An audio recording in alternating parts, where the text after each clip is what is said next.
It's Sway in the morning. Only on Shade 45. Say that Kendrick Lamar is in here.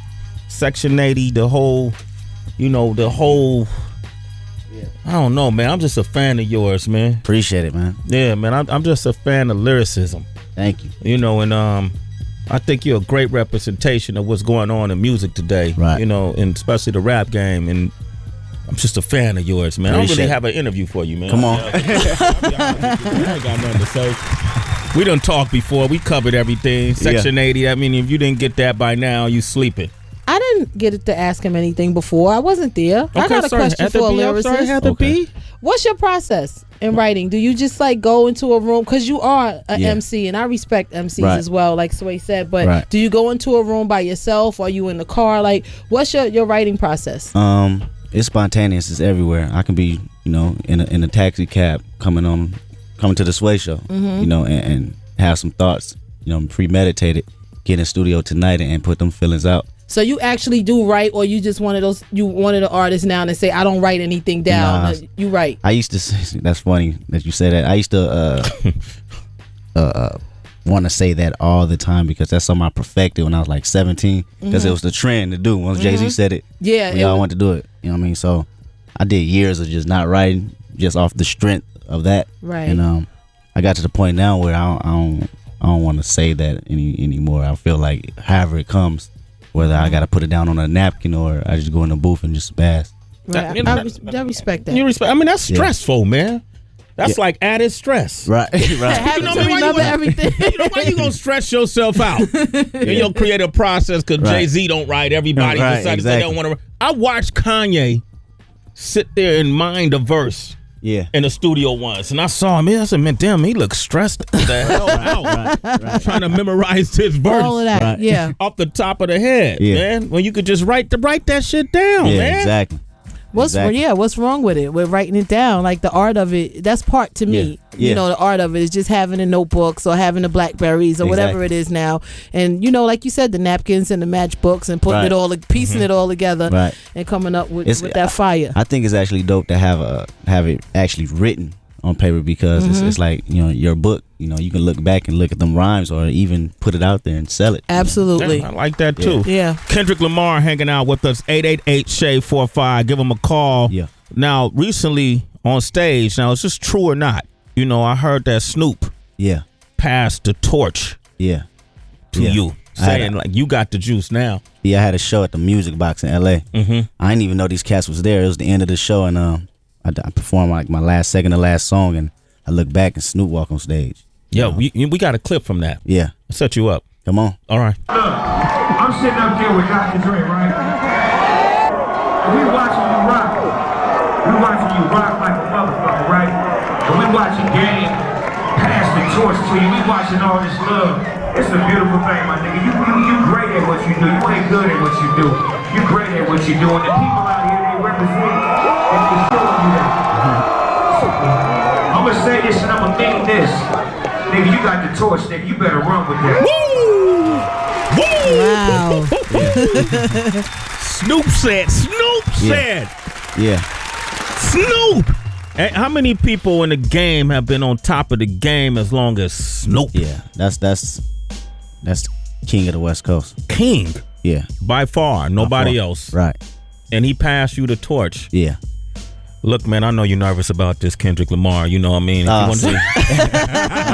Did you sleep that night after he said what you was I up? Sleep. I was up. I went to the studio that morning. I said, really? I gotta work. You gotta work. Yeah, I gotta work. That's what's up. That's what's up. Yeah. We talked about this project before, so we could talk about it some more. Right. You know what I mean? Like you just said we could talk about the purpose of it. Yeah. I basically wanted to go in and make a project, about my generation. So when I say Section 80, I really talk about everybody from. Well, I'm from 87. I was born in 87, but I speak on the album from 1980 all the way to 2011. I feel like rappers we looked up to, they in a whole nother space now. So they can't not really relate to the average kid out there that's going through life. Don't really know. Rappers like who? Know what they do with that. I mean, we got Jay-Z, we got Ye. I mean, that was our favorite rapper. Still my favorite rappers to this day. But I feel like it's hard for them to really touch a kid coming out to school, an 18-year-old kid, and he don't know what to do with his life, so he go out and parties and get fucked up all day. Yeah, drink, smoke. But I can relate to that because I was in school a few years ago. You know? And I basically want to make an album about that. You know, my generation and the stigma we got behind it. You know, when we were your age, we used to party, drink, smoke, and get fucked up too. Right, I know that. but now when we listen to them raps, it's all about money. It's true. Yeah, true. That's true. We ain't got that money to talk to even understand what they talking about. Yeah, they talking. Yo, look, the money they talking about, I don't understand what they talking about, man. That's some great big money right there. Yeah, that's some mother money. That's a good point, man. I think that's what rap hip hop has to find that bridge, right? Because you don't have the same issues in other genres of music where you get a Jay-Z or somebody Jim Jones or you know, somebody who's a little older than what you are, and it's hard to maintain that connection unless they start acting like they're younger than what they are, almost, you know, and then it don't feel organic, and then we see right through that. Yeah. So what happens 10 years from now for you? I don't know. Whatever space I'm in at the time, that's what I'm gonna reflect on as far as my music. Okay, all right. Kendrick Lamar is here. Any question you want to ask him? Yo, were they giving out master copies of Detox at your show last week? Master copies of Detox. Did you hear about this? They said they was giving up Detox albums. Who said that? That was the rumor. Like, there was no. That's a crazy rumor. No. Master copies of Detox. Not the mix, not the warm up, but the actual. The master. That didn't happen. Nah. Oh, okay, cool. You get real funny when you start talking Detox, man. I remember that.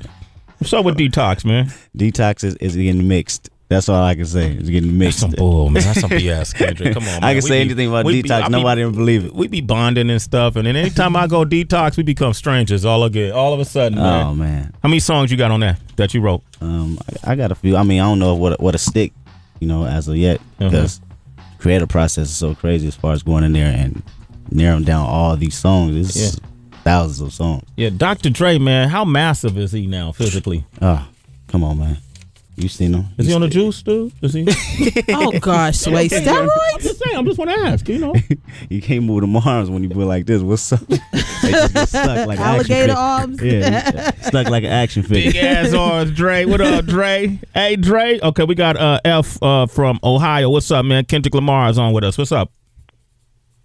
Hey, what's up, bro? Sure. I just wanted to call and let the man know he's a heat-seeking missile, and to keep up the good work.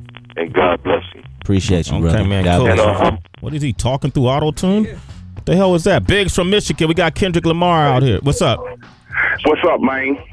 Yo. The little nigga Kendrick, you tighten the motherfucker. I like that in the city by game. Yeah. My man went berserk.